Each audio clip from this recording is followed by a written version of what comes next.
vemos acá. Y la parte posterior de la tibia, en la región distal, se le denomina malleolo posterior, que viene a ser esto. Y también vemos que la tibia y el peroné está unido por estos potentes ligamentos que lo vemos en esta articulación de tipo sindesmosis.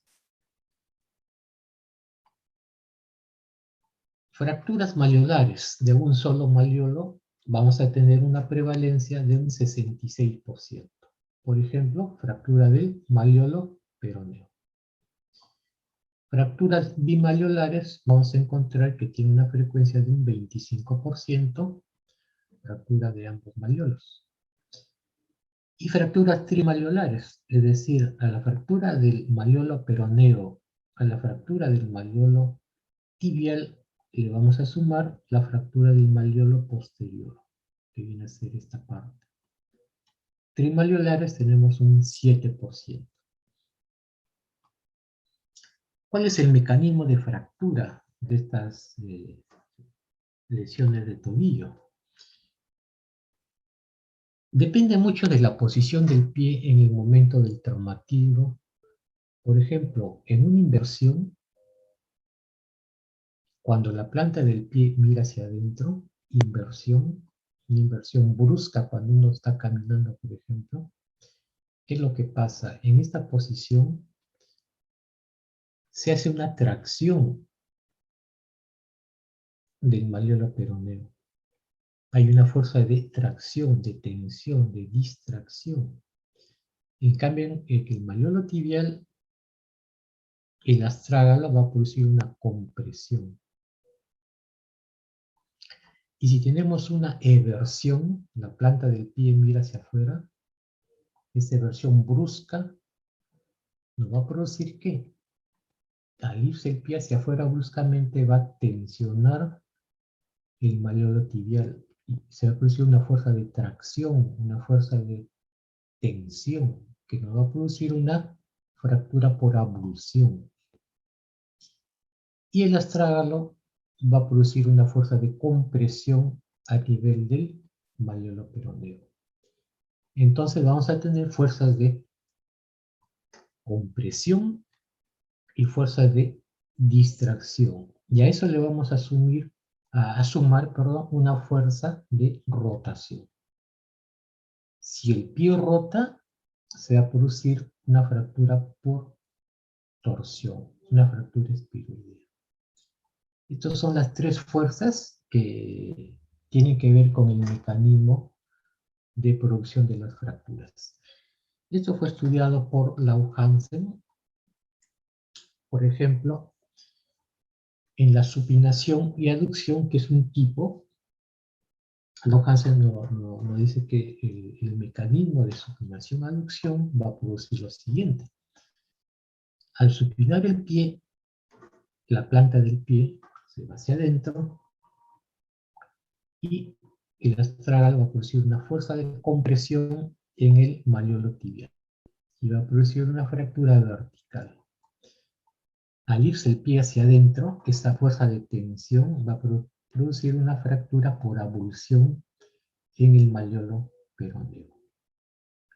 Este es el mecanismo de supinación-aducción. El pie también puede supinar, pero se acompaña en este caso de rotación externa. Este es el siguiente tipo de la clasificación. Entonces, al rotar bruscamente hacia afuera, va a producir una fuerza de tensión en el malleolo tibial y lo va a abulsionar, fractura por abulsión. Y al rotar va a producir una fuerza de torsión y va a producir una fractura espiroidea en el peroneo. Dos mecanismos por supinación, uno con aducción y otro con rotación externa. Acuérdense que la aducción con D es cuando el segmento se va hacia adentro. Abducción con B es cuando el segmento se va hacia afuera. Y entonces tenemos el otro mecanismo. Teníamos de supinación, ahora tenemos de pronación.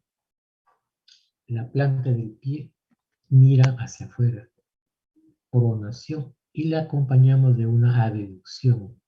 El pie se va hacia afuera. Se produce una fuerza de tensión, de distracción en el malleolo tibial, va a producir una fractura por abulsión. Y el astrágalo va a comprimir el peroné y va a producir una fractura en el malleolo peroné. A esta pronación le vamos a acompañar ahora de una rotación externa. En este caso se va a producir una fuerza de tensión en el malleolo tibial con una fractura por abulsión, y la torsión en el malleolo peroneo va a producir una fractura espiroidea. Estos son los 4 mecanismos, según la clasificación de Lau-Hansen, que explican el mecanismo de producción de fractura de tobillo. Cuando viene un paciente a la emergencia, vamos a ver que viene con dolor intenso, limitación funcional, no puede hacer movimientos, no puede apoyar el pie, por dolor en el tobillo afectado. A la inspección vamos a ver tumefacción, zona de quimosis, vamos a ver una deformidad marcada. Cuando hacemos palpación podemos encontrar crépitos, crepitación en la zona de la fractura, y va a haber una movilidad normal por la fractura del tobillo. Tenemos el antecedente traumático, tenemos nuestro examen físico, tenemos la sospecha de una fractura de tobillo y solicitamos nuestros exámenes de ayuda diagnóstica, nuestras imágenes. Lo más simple, una radiografía del tobillo. Antero-posterior, donde vemos el malleolo medial o malleolo interno, malleolo peroneo o malleolo lateral o malleolo externo y el astrágalo.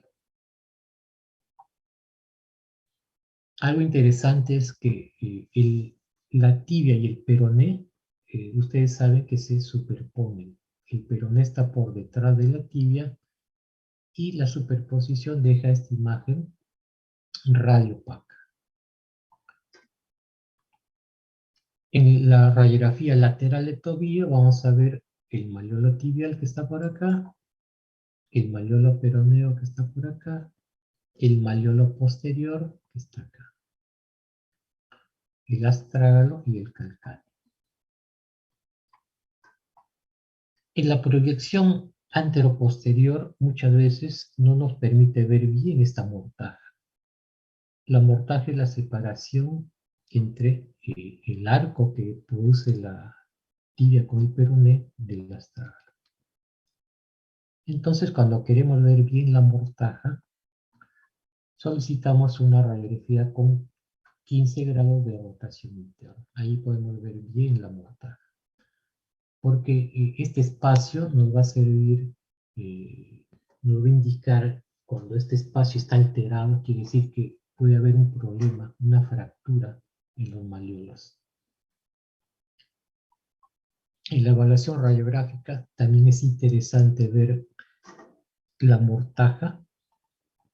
Como les decía, es muy importante ver el espacio. Muchas veces este espacio de la mortaja, muchas veces por una lesión del ligamento deltoideo, por ejemplo, puede haber una separación. Entonces este espacio se llama claro medial, que debe medir 4 milímetros o menos. Cuando hay una separación, ya nos está indicando que algo está pasando. Y esta es la mortaja. Siempre solicitar nuestras radiografías y una radiografía para ver mortaja. Anteriormente hemos visto la clasificación según el mecanismo de fractura. Pero tenemos la clasificación de Daniel-Weber, que es una clasificación que tiene que ver mucho con la fractura del malleolo peroneo y nos va a servir mucho para ver el pronóstico y el tratamiento de las fracturas.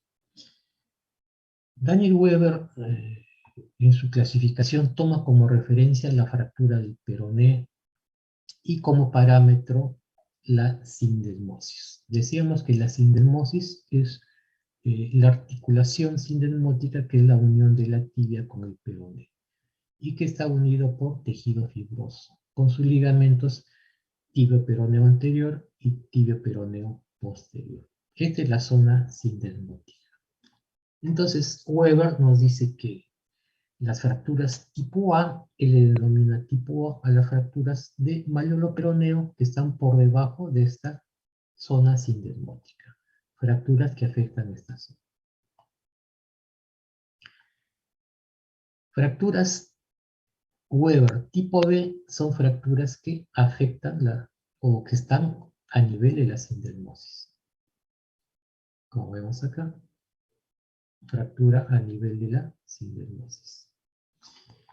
Y las tipo C son fracturas suprasindesmóticas, es decir, por encima de la sindesmosis. Muy importante ver que las fracturas tipo A, que están por debajo de la sindesmosis, normalmente son fracturas que son estables. Mientras que las fracturas suprasindesmóticas, que están por arriba de la sindesmosis, muchas veces son inestables.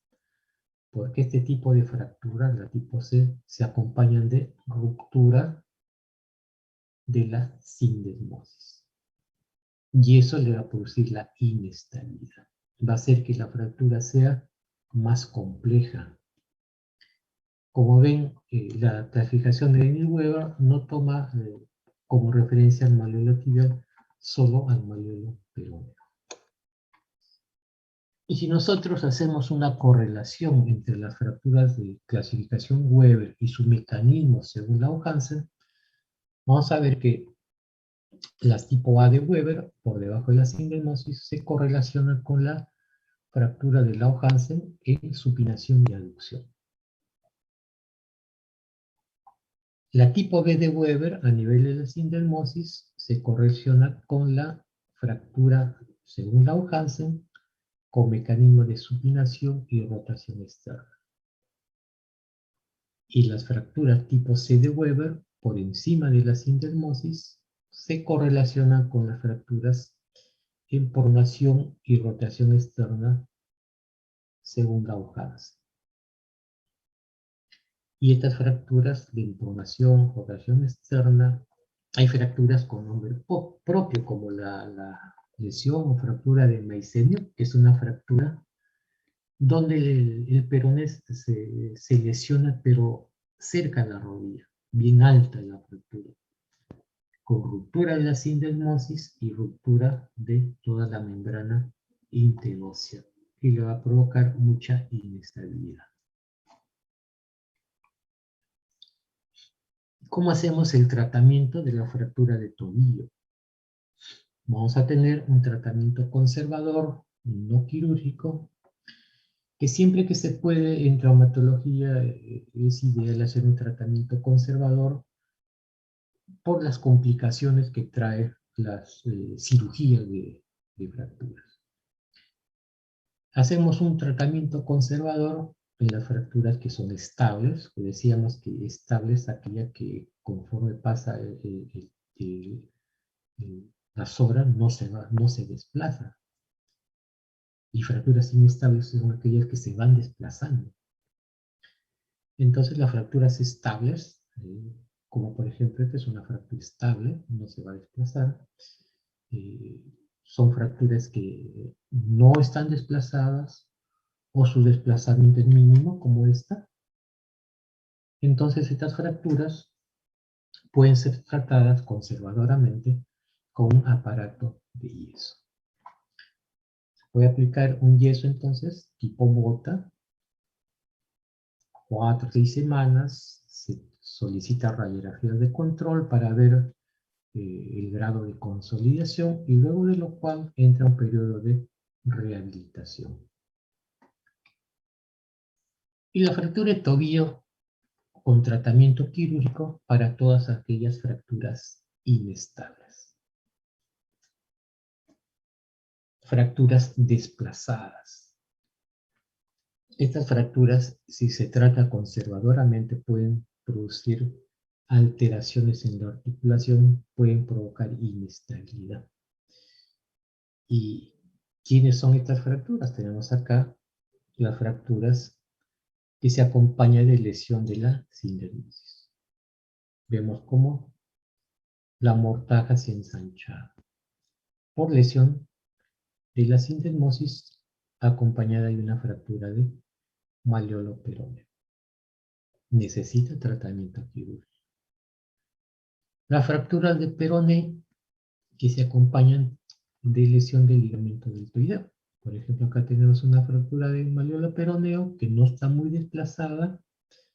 Podría hacerse un tratamiento conservador, pero vemos que la línea claro-medial de la mortaja se ha ensanchado. Quiere decir que hay lesión del ligamento deltoideo. Tenemos que hacer una reparación. Las luxofracturas. Vemos que hay una fractura con luxación. Vemos cómo todo el pie se ha desplazado hacia atrás. Estas fracturas producen un gran daño de tejido ligamentario, de tal manera que necesitan un tratamiento quirúrgico. Fractura del malleolo posterior. Estas fracturas del malleolo posterior son quirúrgicas cuando el área de este malleolo fracturado es más del 25% de todo esta área y están desplazados. Y fracturas expuestas, obviamente, donde tenemos que hacer limpieza quirúrgica y estabilizar el tobillo. Entonces vamos a tener que operar al malleolo medial, al malleolo lateral, al malleolo posterior y corregir la sindesmosis. Por ejemplo, acá tenemos un malleolo tibial fracturado, no se acompaña de otro tipo de lesión, tenemos que hacer un tratamiento del malleolo tibial. Acá tenemos el malleolo peroneo, tipo C de Weber, porque está encima de la sindesmosis, con ruptura de la sindesmosis, entonces tenemos que hacer un tratamiento al malleolo peroneo. Malleolo posterior, vemos que su área es casi un 50% y está desplazado, necesita un tratamiento quirúrgico. ¿Cómo se hace el tratamiento quirúrgico? El malleolo tibial, tenemos que hacer una incisión, limpiar los cabos fracturarios, reducir, quiere decir acomodar el fragmento en su posición, y una vez que lo tenemos estabilizado con esta pinza, colocar tornillos, como vemos acá. Son tornillos para un hueso esponjoso. Es un hueso esponjoso, por acá ya tenemos un hueso cortical. ¿No? Son tornillos malleolares, especialmente para fracturas de malleolo. El malleolo peroneo, hacemos una incisión más larga, longitudinal, llegamos a la zona de fractura, limpiamos la fractura de tejido, reducimos, acomodamos, mantenemos la reducción con esta pinza y colocamos la placa. En este caso ya va a ser placa con tornillos, como vemos acá. Importante ver que la mortaja se haya recuperado.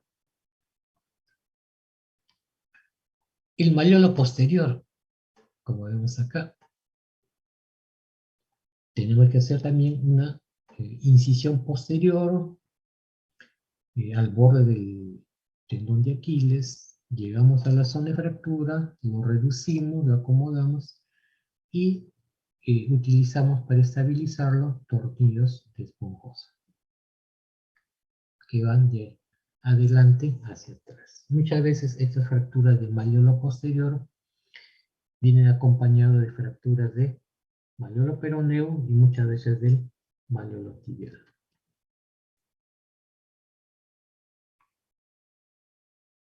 No olvidarse que el área para hacer un tratamiento quirúrgico, los requisitos son que tiene que ser la fractura del malleolo posterior más del 25% de toda esta área. Y 2 milímetros de desplazamiento.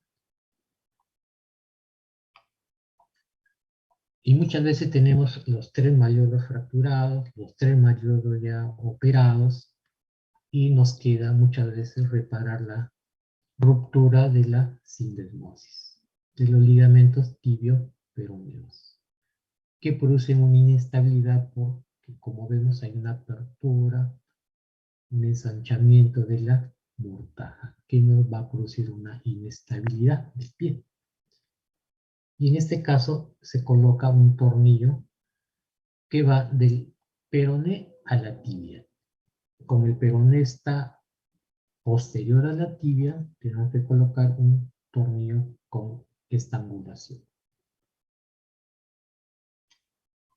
Hacemos una compresión para que se cierre la mortaja, perdón, la sindesmosis, y colocamos el tornillo y tenemos que ver que la mortaja se haya recuperado. A este tornillo se le llama tornillo de posición. Vemos acá una fractura tipo B de Weber, la fractura a nivel de la sindesmosis, tratado con una placa y tornillos. Vemos con la mortaja se ensanchado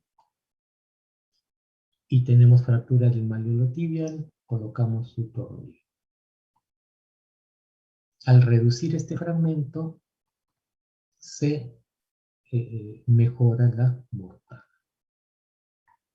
Acá tenemos otra fractura bimalleolar tipo B de Weber a nivel de la sindesmosis, tratado con tornillos y placa. Vemos nuestra mortaja que está bien. Acá tenemos una fractura tipo C de Weber por encima de la sindesmosis. Y estas tipo C de Weber mayormente producen una lesión, una ruptura de todo este tejido de unión a nivel de la sindesmosis. Producen una inestabilidad. Tenemos que colocar nuestra placa, reducir la fractura del malleolo peroneo y colocar nuestro tornillo de posición para mejorar la mortaja, cerrarla sin sindesmosis. Acá tenemos una fractura que es trimalleolar, fractura de malleolo peroneo tipo B de Weber, fractura del malleolo tibial y fractura del malleolo posterior, con un desplazamiento de más de 2 milímetros aparentemente. Entonces se tiene que reparar el peroné con una placa con tornillos, el malleolo tibial con tornillos, el malleolo posterior con tornillos que van de adelante hacia atrás. ¿Qué complicaciones nos puede traer esta fractura del tobillo? Muchas veces, por una mala técnica en la cirugía, se puede perder la reducción. Por ejemplo, vemos que hay una fractura del malleolo peroneo, malleolo tibial, y aparentemente se ha colocado clavos, no se ha colocado tornillos que vayan en esta forma, y vemos como este elemento de osteosíntesis, los elementos de osteosíntesis son todos aquellos implantes que sirven para hacer cirugía de fracturas. Acá no se ha utilizado el implante adecuado, se ha utilizado clavos, un alambre, y ha habido pérdida de la reducción por migración. El malleolo tibial ha perdido la reducción. Al perder la reducción, se va luxando el pie. Y esto que va a provocar una consolidación viciosa. Y se tiene que reparar.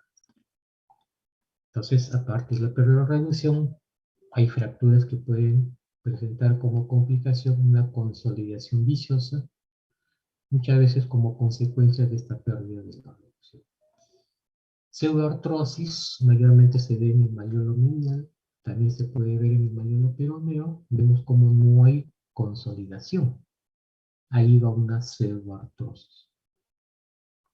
que tiene que ser operado y muchas veces colocar injerto. La infección y la dehiscencia de la herida operatoria también es una complicación. Muchas veces, como es una articulación, en este caso el tobillo, muchas veces esta fractura de tobillo puede provocar cierta fibrosis, cierta rigidez, y podemos tener una movilidad limitada. Y a largo plazo puede producirnos una artrosis de tobillo.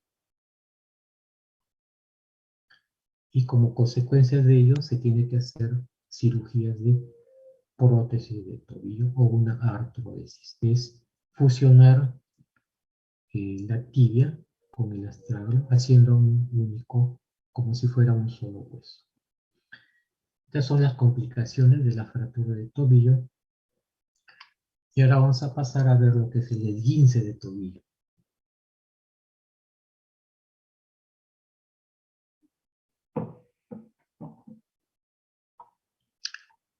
El esguince, eh, por definición, es la distensión o rotura que puede ser total o parcial de un ligamento. En este caso, ligamento del tobillo, que se produce como consecuencia de una tracción o excesivo estiramiento del mismo.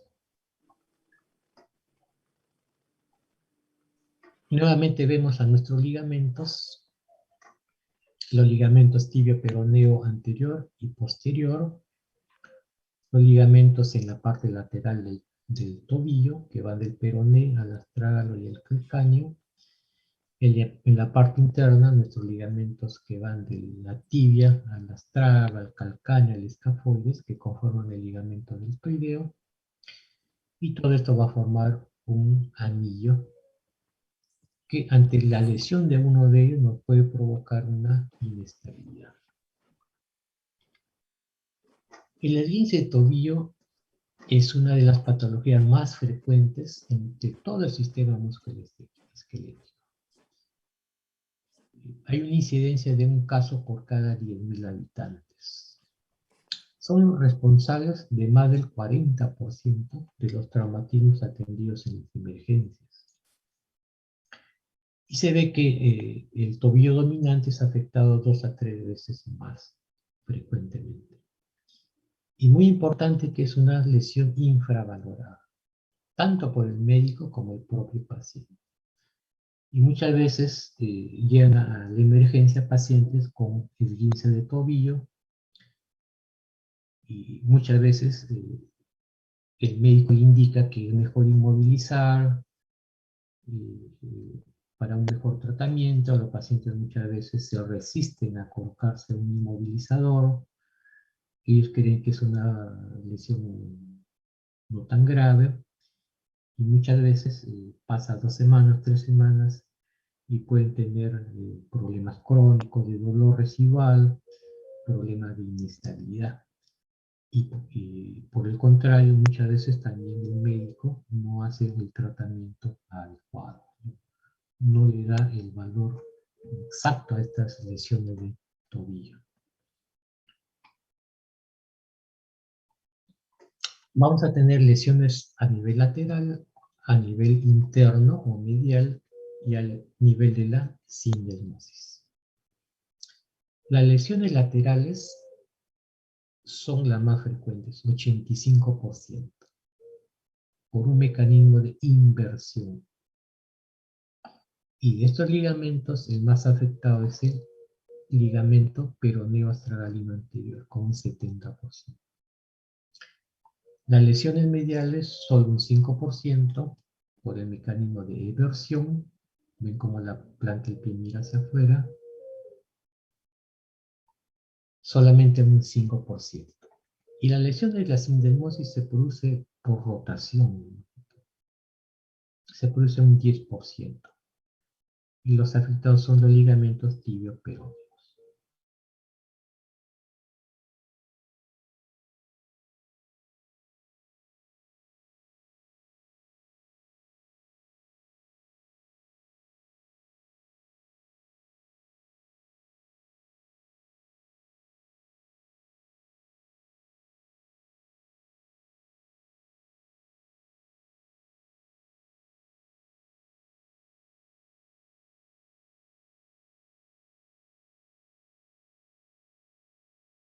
una ruptura completa, con inestabilidad.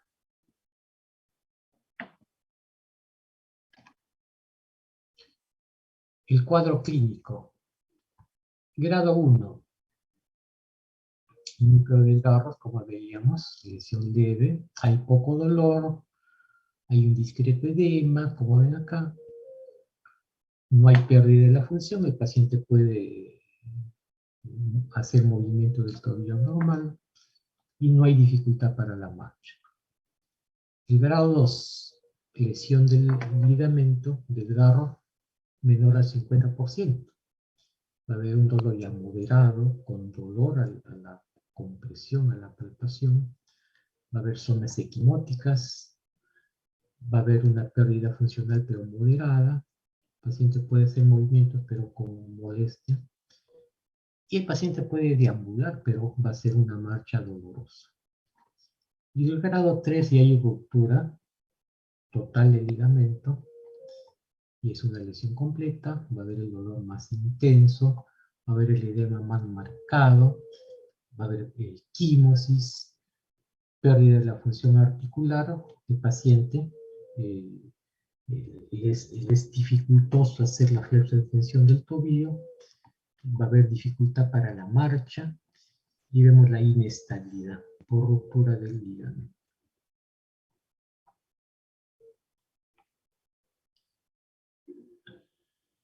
Luego de nuestro examen clínico, solicitamos nuestros exámenes de ayuda diagnóstica, nuestras imágenes. Una simple radiografía, como ven acá, la radiografía solo nos permite ver el hueso, pero nos puede indicar ciertos signos indirectos de que puede haber una lesión ligamentaria. Le dije al inicio en la radiografía es que la tibia y el peroné tienen una zona de superposición. Esta imagen, que es más radiopaca, y al costado tenemos una imagen más clara. Esto es lo normal.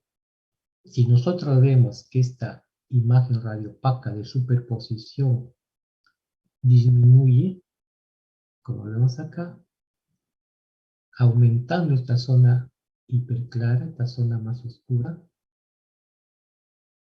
entonces podemos sospechar que hay una lesión de la sindesmosis. Y sobre todo viendo que la mortaja es ensanchada. Entonces la radiografía nos puede dar signos indirectos de que hay una lesión ligamentaria. La ecografía sí nos permite ver bien los ligamentos, pero siempre que se hace una ecografía depende mucho de la evaluación que hace el ecografista. Muchas veces hay ecografías que un ecografista nos dice una cosa y en otro sitio nos dicen otra cosa. Acá vemos que en un tobillo normal vemos el ligamento peroneo extragalino anterior. Acá vemos el malleolo lateral y la astragal.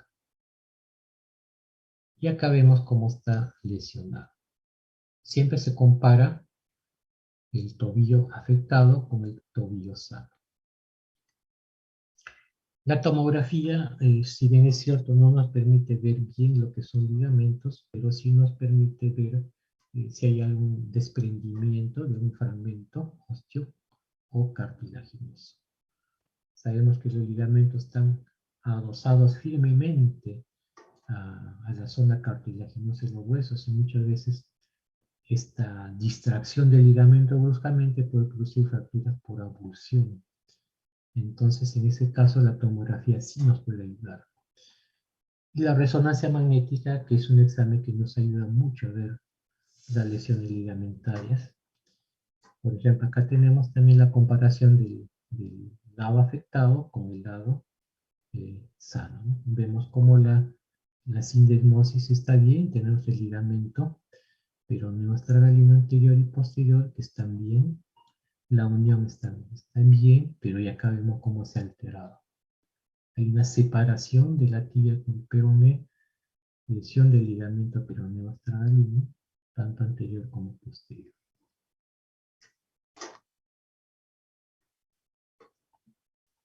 Como les decía antes, signos indirectos que nos hacen sospechar las lesiones ligamentarias. Vemos la zona de superposición y la zona más clara. Vemos acá que se ha perdido la superposición y ha aumentado la zona clara. Y la mortaja se ha ido. Signo de una lesión de la sindermosis. Y siempre veo nuestra mortaja. Tiene que ser simétrica. Acá vemos, por ejemplo, el tobillo derecho y el tobillo izquierdo. Vemos que si comparamos, acá vemos la zona de superposición bien, la zona más oscura, la zona clara, vemos que está bien, y acá vemos cómo ha aumentado esa zona clara y ha desaparecido la zona de superposición. Y ha aumentado el espacio de la mortaja. Lesión de la sindermosis. Y lo tratamos igual que cuando había lesión de la sindermosis en fractura de tobillo con nuestros tornillos de posición. Vemos cómo se recupera la zona de interposición tibio-peroneo. Y este espacio claro también de la mortaja, el espacio claro medial, que muchas veces cuando vemos que este espacio que tiene que ser de 4 milímetros o menos, vemos que está ensanchado, nos hace pensar que puede haber una lesión del ligamento deltoideo.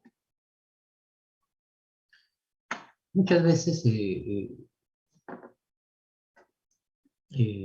decía que no se puede pedir radiografía a todos los esguinces de tobillo, porque se está irradiando demasiado a los pacientes. Y eso también en los seguros se veía que el costo de las atenciones era mayor. Entonces se propuso esta regla de Ottawa que para disminuir la toma de radiografías a todos los pacientes que tengan un esguince, según esta regla de Ottawa se decía que los pacientes a quienes sí se le debe solicitar una radiografía para descartar fracturas son los pacientes que tienen un dolor a nivel de los malleolos, dolor a nivel de la cabeza, de la base del quinto metatarsiano, dolor a nivel de los escafoides, los pacientes que no pueden deambular por dolor y por edad.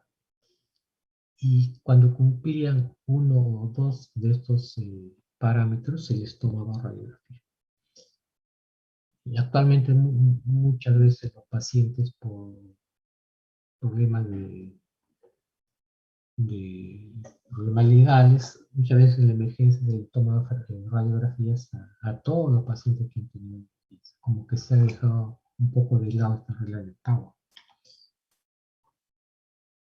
El tratamiento inmediato que hacemos a los pacientes con un esguince del tobillo, primero tenemos que determinar el alcance de la lesión, qué tan grave es esa lesión. Tenemos que aplicar hielo para disminuir el edema, la inflamación. Siempre tener cuidado que el hielo no esté en contacto con la piel directamente, sino con compresas.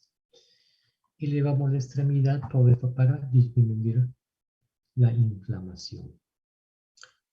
Y luego hacemos el tratamiento definitivo. En el grado 1, que solamente es una distensión, indicamos nuestra medicación antiinflamatoria, hielo, inmovilizamos por 3 a 4 días. Posteriormente, si es necesario, hacemos una terapia de rehabilitación. Con esto es suficiente. Hay buena recuperación funcional. El grado 2, donde hay una ruptura ya de menos del 50%, la inmovilización se va a mantener más tiempo, por 1 o 2 semanas, y de preferencia un vendaje de yeso. Y según tolerancia del dolor, este paciente puede comenzar a deambular con el aparato yeso. Luego de 2 semanas o 3 semanas se retira el yeso y pasan a una fisioterapia. Y el grado 3, cuando ya hay una lesión completa del ligamento, entonces se tiene que sopesar qué tan beneficioso es para un paciente hacer la cirugía o hacer un tratamiento conservador. Se prefiere que la cirugía sea para pacientes que sean deportistas, que sean menores de 40 años, que tengan una funcionalidad alta, eh, aquellos que necesitan una rehabilitación temprana para regresar a sus actividades, y en estos casos se hace la cirugía. Y un paciente de mayor edad, no deportista, con poca práctica deportiva, baja demanda funcional, se prefiere el manejo conservador. El yeso se mantiene por 3 a 4 semanas y luego una fisioterapia.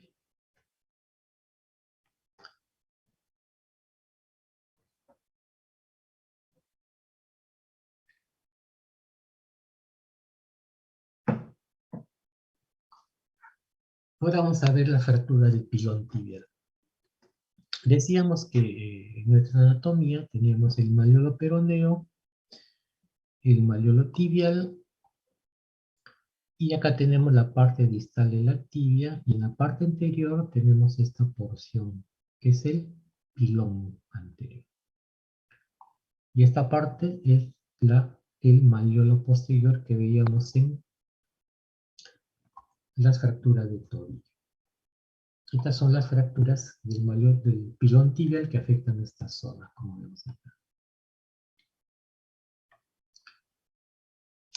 El pilón tibial comprende el extremo distal de la tibia, incluyendo la superficie articular, y su límite proximal se encuentra entre 8 a 10 centímetros de la superficie articular, aproximadamente por acá. Toda esta es la zona del pilón anterior.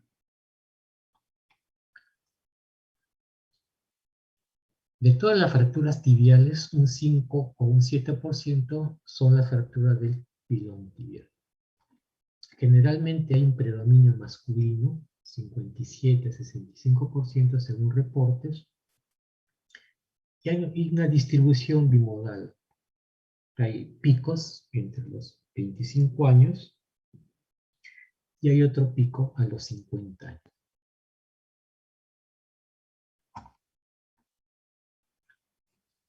Estas fracturas pueden dividirse en dos grupos: en traumatismos con mecanismo de alta energía y traumatismos o mecanismo de baja energía. ¿Cuáles son las diferencias? Estos traumatismos de alta energía, vamos a ver que se van a producir por accidentes de carretera, accidentes violentos.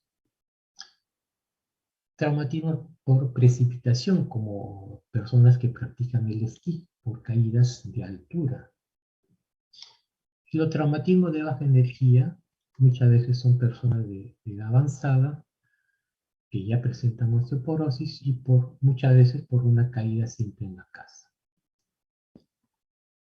Los traumatismos de alta energía afectan la superficie articular tibial. Ocasiona importante lesión de tejidos blandos. Y las fracturas tienen una configuración compleja, son conminutas y son desplazadas. La fractura de baja energía, la superficie articular es menos conminutada. La lesión de tejidos blandos es mínima y el desplazamiento también es menor. Estas son las diferencias. Para la fractura del pilón anterior tenemos la clasificación de Orwell.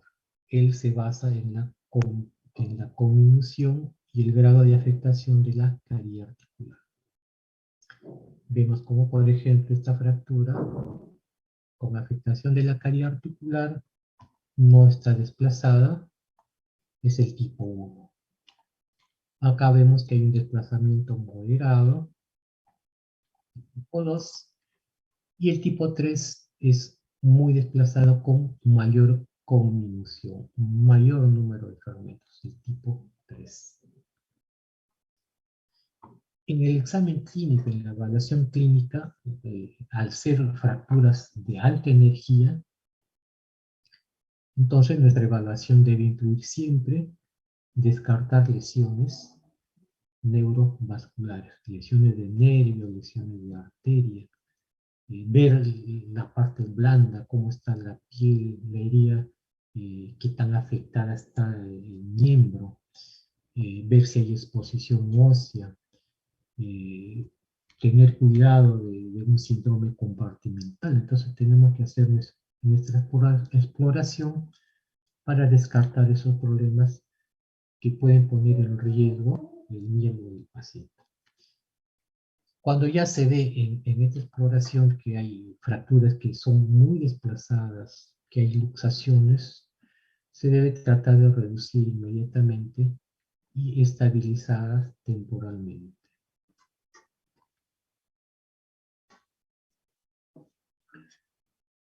En nuestro diagnóstico por imágenes tenemos nuestras radiografías antero-posterior y radiografía para ver mortaja.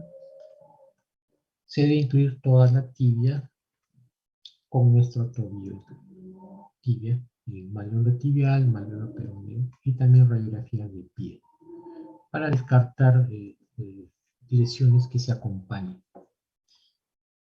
La radiografía nos permite ver bien los fragmentos, pero más nos ayuda una tomografía con reconstrucción 3D, que vamos a ver los fragmentos de mejor calidad. Vamos a ver los fragmentos exactamente en su posición, su tamaño, su desplazamiento, si hay conminución, si hay depresión de la articulación. Y eso nos va a ayudar ¿para qué? Para planificar nuestra cirugía. Cuando estamos en emergencia tenemos que hacer el manejo inicial. La fractura de baja energía, como veíamos que son muchas veces pacientes de edad avanzada por caídas en su casa, tenemos que indicar la analgesia adecuada, inmovilizamos mediante una férula y lo observamos. Pasan a observación. La fractura de alta energía, tenemos que hacer nuestra evaluación neurovascular, ver si hay lesión arterial, lesión neurológica. Si hay lesión vascular, tenemos que ingresar a sala de operaciones con el cirujano vascular. Si hay fracturas expuestas, tenemos que hacer limpiezas quirúrgicas. En todos estos casos tenemos que inmovilizar, estabilizar inicialmente. ¿Con qué? Con un fijador externo. Este va a ser nuestro estabilizador inicial para control de daños. Luego de esta etapa inicial, tenemos que plantear nuestro tratamiento definitivo. Podemos hacer un tratamiento conservador y podemos hacer un tratamiento quirúrgico. El tratamiento conservador va a ser reservado para las fracturas de pilón con mínimo desplazamiento. Como vemos acá, estas fracturas pueden ser tratadas conservadoramente con un aparato yeso. Obviamente que el soporte de peso va a estar restringido por lo menos 4 a 6 semanas. Y también viendo nuestras radiografías. El pronóstico de estas fracturas es bueno. Luego de que vemos en las radiografías que ya va yendo a la consolidación, podemos ya retirar el yeso y pasar a nuestra terapia de rehabilitación. El manejo definitivo del de la fractura de alta energía, en donde se ha colocado un fijador externo, tenemos que tener en cuenta que tiene que mejorar los tejidos blandos. Y este fijador externo puede mantenerse como tratamiento definitivo hasta el final. Viendo nuestras radiografías que la fractura esté en buena posición, cumpla con los requisitos. Este fijador externo podemos retirarlo y pasar a una cirugía con placa y tornillos. O este fijador externo podemos cambiarlo por otro, que sea de mejor calidad, y le podemos acompañar con una osteosíntesis. Osteosíntesis es la cirugía con implantes. Alguna osteosíntesis que podemos colocar y luego el fijador externo. ¿Cuáles son nuestros principios para tratar una fractura de pilón tibial? Como vemos, estas fracturas muchas veces son complejas por el grado de conminución, por el grado de depresión, de hundimiento. Entonces, en primer lugar, ¿qué tenemos que hacer? Tenemos que ver que nuestra tibia mantenga su longitud. ¿Cómo hacemos para que la tibia mantenga su longitud? Operamos el peroné. Al operar el peroné, al peroné mantener su longitud, también arrastra la tibia. Entonces, de primera intención, cirugía del peroné. Vemos cómo estos fragmentos están desplazados y nuestra caída articular no está bien. El segundo paso entonces es mejorar nuestra caída articular, reconstruir la superficie articular. Al hacer esto, nos va a quedar un defecto donde vamos a necesitar que el aporte de injerto óseo. Y luego de esto ya damos soporte a la columna media, con una placa con tornillos. Estos son los pasos, los principios para un tratamiento de esta fractura del pilón tibial que son muy complejas. Acá vemos una fractura del pilón con desplazamiento, tratado con fijador externo. Vemos cómo ha mejorado la alineación, que había un poco de angulación. Y es un fijador que se ha mantenido hasta el final. Con buena consolidación, vemos al paciente que en etapa de rehabilitación. Acá vemos otra fractura del pilón. Lo primero que tenemos que hacer es operar el malleolo peroneo, operar el peroné, para mantener la longitud de la tibia. Como vemos acá, es una fractura que tiene varios fragmentos, y luego se coloca una placa con tornillos. Vemos la mortaja que está bien, la cavidad articular se ha reconstituido. Acá tenemos otra fractura del pilón, compleja, con varios fragmentos. En el peroné se coloca un clavo simple, para mantener esta longitud del peroné. Y en la tibia se coloca una placa pequeña y luego un fijador externo. Luego se ha retirado el fijador externo y se ha pasado una placa con tornillos. Vemos que se ha reconstituido la superficie articular y va hacia una buena consolidación. Acá vemos otra fractura del pilón, muy comminuta, con mucha conminución, muy compleja. Operamos nuestro peroné para mantener la longitud y colocamos placas con tornillos. Se ve que se ha reconstituido la superficie articular, probablemente se coloca el injerto y hay una buena reconstitución de la cavidad articular. ¿Qué complicaciones puede traer la fractura del pilón tibial? Son fracturas muy complejas. Muchas veces son fracturas que por la precariedad de tejido blando, de precariedad de irrigación, muchas veces pueden ir a una pseudoartrosis, como vemos acá. No hay consolidación, a pesar que se ha hecho la cirugía. A veces los pacientes pueden deambular antes de tiempo y eso hace que la placa se fatigue y se rompa. Y van a una pseudoartrosis que necesita un tratamiento quirúrgico con injerto. Consolidación viciosa, vemos cómo ha consolidado. Va a traer problemas degenerativos en el tobillo. Inclusive el tratamiento al final va a ser una artrodesis. Fusionar tibia con astral. Como son lesiones que afectan la caída articular de la tibia, muchas veces van a una artrosis, con rigidez articular y dolor crónico. Y muchas veces terminan con una artrodesis. Se fusiona el tobillo, haciendo un solo hueso de la tibia con el pie.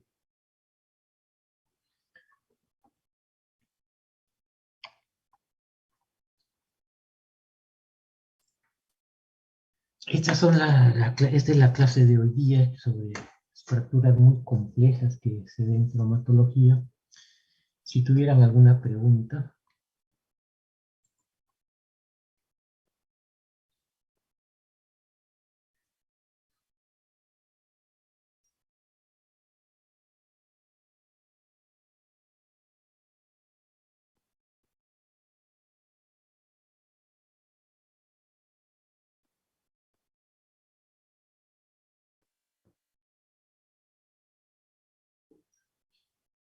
Bueno, si no hay preguntas, nos vemos la siguiente clase. Ha sido un gusto haber realizado la clase con ustedes y será hasta la próxima.